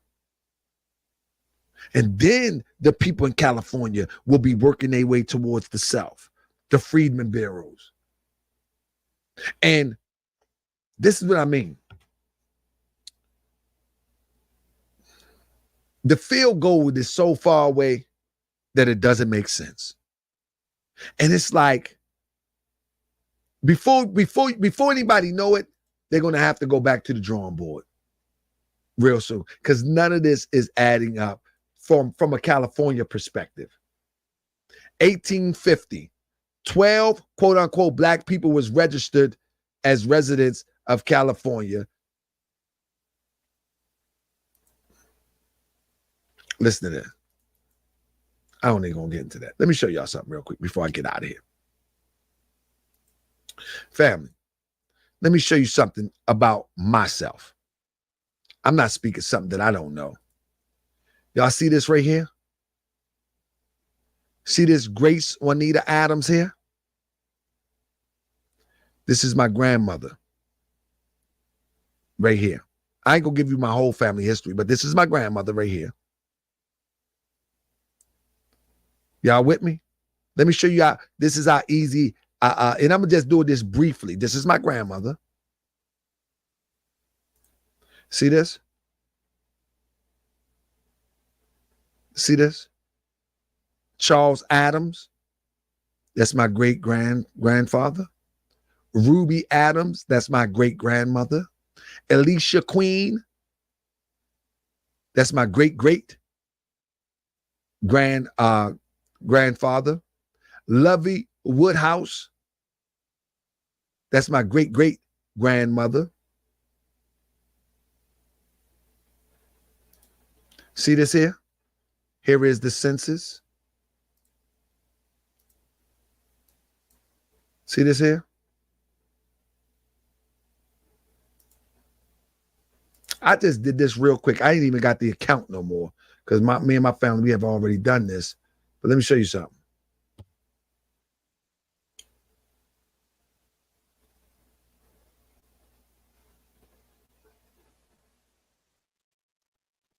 We'll take you all the way back. Oh, that's my great-grandfather right there. Anyway, I can take you all the way back to 1857. And I probably can go even further. Alicia Queen, 1857. That's just one side. I can do both. So when you talk about reparations and that, I can go all the way back. I can go all the way back. What you mean not one Arabic name? I'm sorry. I don't know what I just did. Why do I need an Arabic name on my tree? Am I a human being? I got the ability to change my name if I want to. Huh?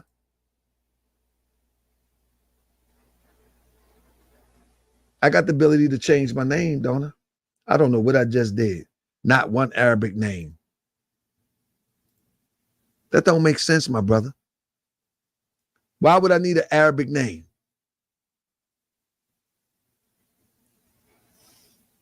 I was born Toronto in Dexter Jones. I wasn't born Dexter. Something silly to say. Why don't you hit the link, Dexter? No, the point that I'm making, family, is that I can trace myself all the way back. We don't even have a slave story. We don't have a slave story. We don't have a slave story. Real talk. But you can see by the names Dexter that we assimilated into society.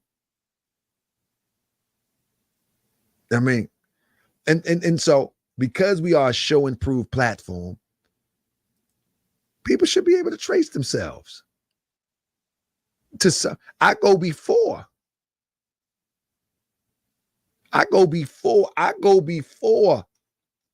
the brick wall. Ain't that something? I go before the brick wall, the proverbial brick wall. I go before the proverbial brick wall. But we all was assimilated into this mad drama. And we all had been affected by the institution of slavery in some way, shape, or form. So all of those that brag that I wasn't no slave, I wasn't no this, I wasn't that. Let me tell you something. We all have been affected by the residual effects of what slavery happened. I love you too, brother Dexter. But with that being said, family, Robin, Paulie Adele, 1948 Universal Declaration of Human Rights. Family, let me tell you something about me. I believe that it's time for us to get it from the mud. I believe that when we get it from the mud, just like any other nation that received help, support from around the globe, people will come running.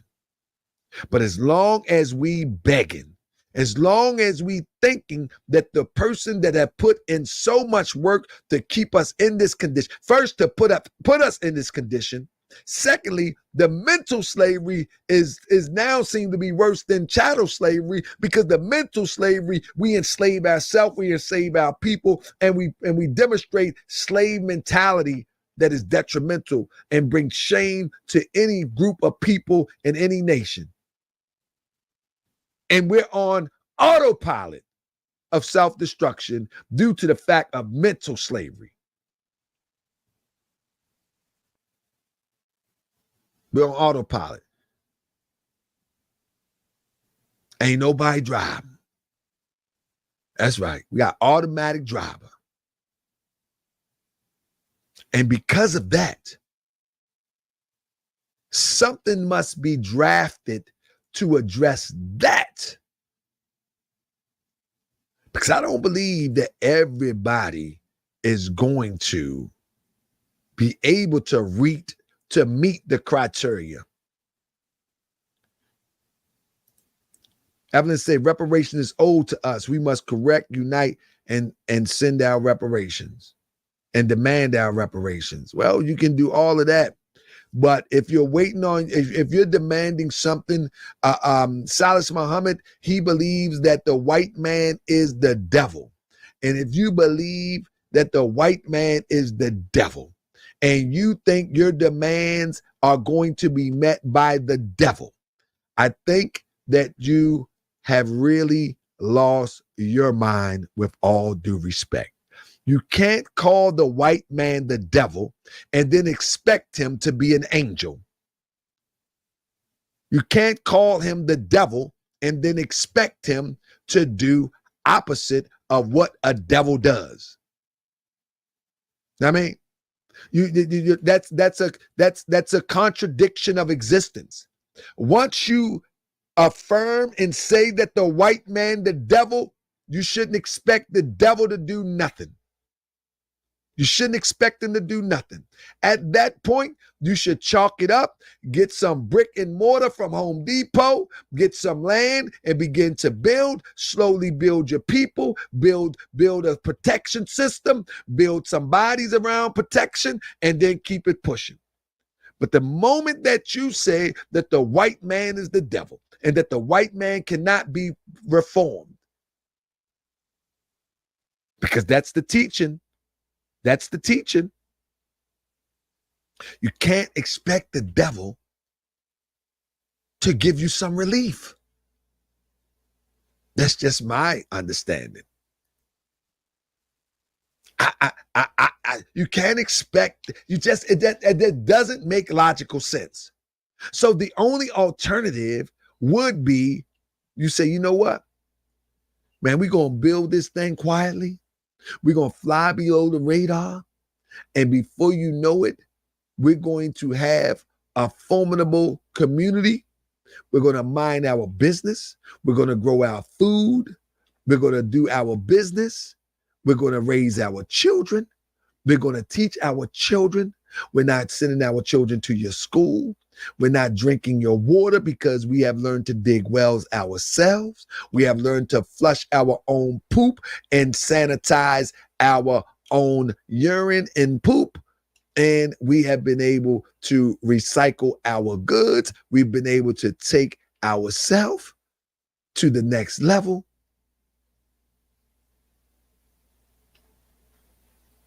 And that's how it's supposed to be.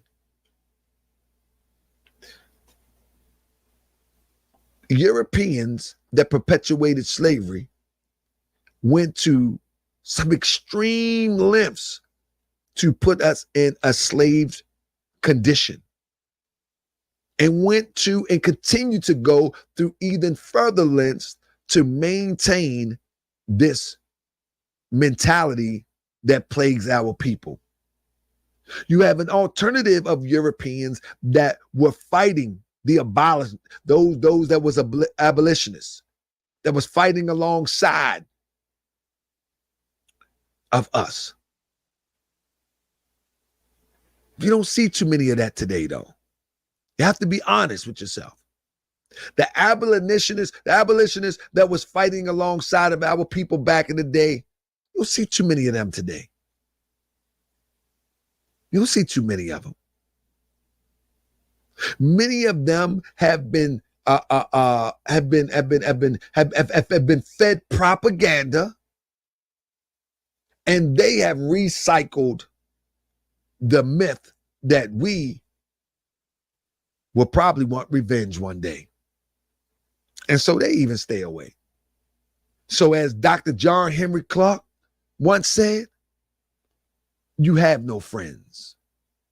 If you want a friend, look in the mirror. That's your friend. quote unquote, he said, the black man have no friends. If you want a friend, look in the mirror. What has gotten into you that you can't produce your own diaper to cover your baby's butt? Who told you that you can't produce a car like anybody else? That's Dr. John Henry Clark. And until we return to that state of mind, family, we will always be used as somebody's pawn. We will always fall for the dangling carrot, whether it's reparations or any other dangling carrot that they throw at any time of the day. Until we decide that we want to get it for us, by us, and protect it, family, we're going to fall for every carrot that's dangled at us. Period, point blank.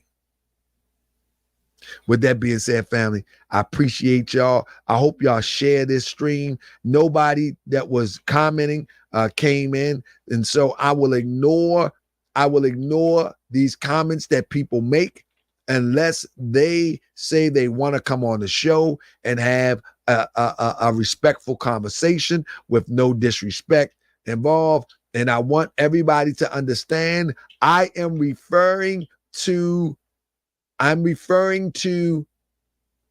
California.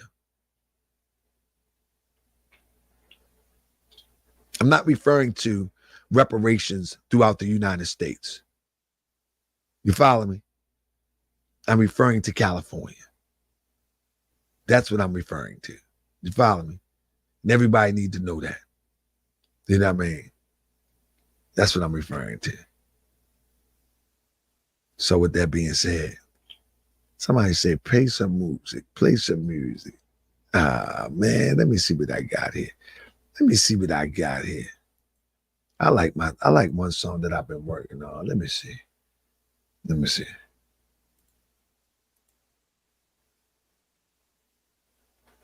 I'm going to play one song and get out of here.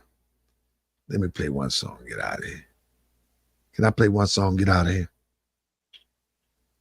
Let me see if I can play. Somebody sent me That Boy Good. Whoever sent that Boy Good, I appreciate you. Thank you so much for treating me to lunch tomorrow. If you hit the Cash App, somebody, I don't like to call out people Cash App because people like to be anonymous, but thank you for lunch tomorrow. I want to thank Starlight, who has been a great supporter. I don't know if I can say your name, but I'm going to say Ta-la-ah.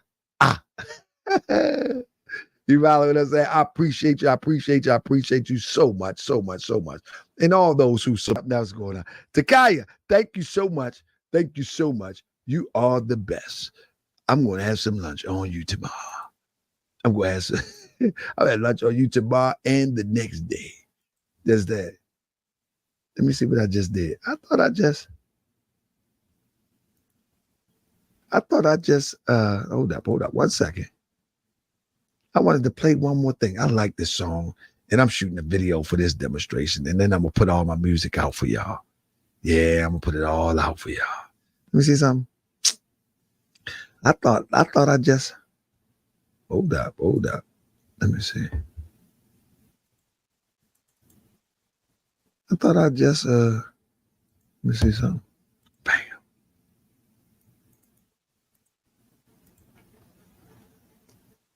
Let me see. Okay. Let me see what this one is. Check. Oh, that one ain't right yet. That was before I finish it. Check 1 2. Check 1 2. Yeah. This is my joint there. Y'all ready? Let's finish now. I'm ready. I can't find the finished product yet. Check. I must confess. Let's go. Hey, Jason. I refuse to believe that Yeah, that's not the finished version yet. I got the finished version somewhere. But anyway, family, thank you so much. Thank you so much, Takaya, for the Cash App. Thank you so much, Starlight. I received a gift today from Starlight that really lightens my load. I really appreciate you. I will be emailing you tomorrow. I thank each and every one of you for your share I thank each and every one of you, whether it's a cup of coffee, whether it's $1 million, $2 or whatever you do, you know, very few, let me say that very few actually support. But when you do, it means so much to me, you know, because I do face a lot, family. I do face a lot. I'm up against a lot. And for you to consider me worthy of your hard-earned money, your hard-saved money, so I can continue on with this fight, I can't put it in words how grateful I am for friends like you. And I really, really mean that. You know, I wouldn't care if it's a person that send $1 cash app. I cherish you always, you know, or if you send something that's more extensive, I cherish you always, because family, I'm gonna tell you, when you look at if you believe in Jesus or not, right? Jesus cannot travel around, and I'm not putting myself on the level of Jesus, but Jesus cannot travel around and do what he did without somebody making sure that he was able to eat, that he was able to care for himself, that he was able to, if he had to pay and when he was in the den, in the inn, if you will, as born in the manger, as they like to tell the story, somebody had to pay for it. You know what I'm saying? And when you're doing work for the people, you only hope that people will appreciate you and that God will speak through their heart and that they will assist you. You know what I mean? Because this is very time consuming. This is a lot of work. And so I want to genuinely say, I appreciate you. You know what I mean? I appreciate those who share and get this message out, because some of you wouldn't be able to get this message if someone didn't share it out. So I appreciate you. I appreciate your thumbs up, and I appreciate those respectable people that come on this platform. You know what I mean? You know what I mean? Those respectable people that come on this platform and don't make it look like we're at war just because we may have a difference of opinion. I deeply honor you, because the time has come where we need to disagree to get to the point that will help us. But we don't need to be disagreeable that get us to the place that destroys us. You follow me?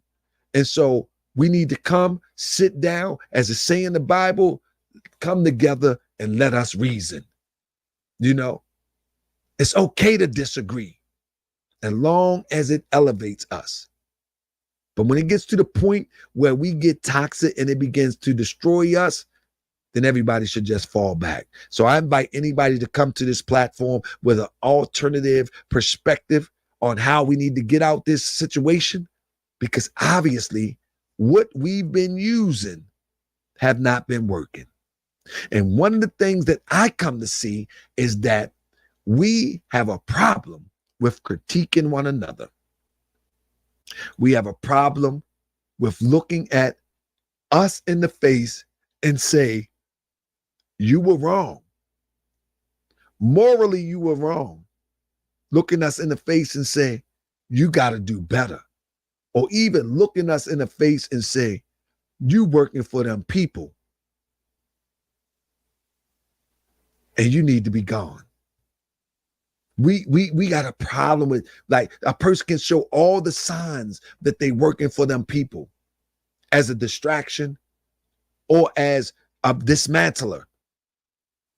And no one not many people has the backbone to look them in the face and call a spade a spade. Because some people provide a platform to give some people some light that wants a platform, and so they won't call them out. But each and every one of us are light beings, and we can create our own light. And as we create our own light, the light people will come together, and then we'll be bright, shining together. Now that might sound cliche, but it's real talk. We're only going to get through this by like-minded people. The devils and the lower vibration people, they work together. We need to begin to let our light work together to get to where we need to go. And it ain't that far away. Certified boogeyman. A little bit of unity, a little bit of tolerance, and we're on our way. With that being said, peace and love, family. I will see y'all on Saturday. Certified boogeyman. We're gonna speak the truth, regardless of whether you like that truth or not. Certified boogeyman. We're in the 21st century. How people are poor, hungry, ragged, naked, and out of doors. How people are being murdered on a daily and consistent basis. It's been a long time. I shouldn't have left you. A couple weak frauds that crept through. They put the bean on me, I didn't neglect you. Time's up, allow me to bless you. They yell reparation and they got your attention. A failed clown rapper, claim he was pimping, but you don't know he was a fed since 9-0. Cosmo Flex was a front for 5-0. You can't get dropped in a pit of snakes Certified boogeyman. and trying to figure out which one has the venom sac. Certified This boogeyman. tongue, this one is not Certified poison. boogeyman. FBA was laughing when he went to the Romans. I guess they don't understand, that's who own them. Lying on GS, claiming I stalked them. That ain't true, cause if it was, I'd have chalked them. I'm simply a blogger, researching for the family. Cause people look like me, continue to scam me. Continue to scam us in the name of liberation. But when I call them out, they claim that I'm hating. Who says I smacked somebody? Poke your chest out, then slide thousands of miles. Check it out. For a piece order. I'm back like I left something, and you kept frontin', sick the Romans on me, but they ain't really stopping nothing. How you say you slap a man and go get a peace order? Something ain't adding up. Now I'm in the deep waters. I done took a deep dive, see who you really are. Who named you Taharka Bey? Affiliated with the guns? Nah, you ain't a Sunni or the nation, but ain't nobody question why you perpetrating. See, early in the 90s they put you on a mission. Hip hop was conscious, you came with something different. Goofy clown rap to take it off track, but you was so back nobody followed the act. So they made another character, turned you to a thug. From Cosmo to K-Flex, but still got no love. Album went wood, it was trash, no good. You was hip-hop police, snitching on the hood. How you make a documentary about hip-hop and not include yourself in all your albums that flop? Yeah, you got some dark secrets, I'm here to expose them. And I don't plan to stop until everybody knows them.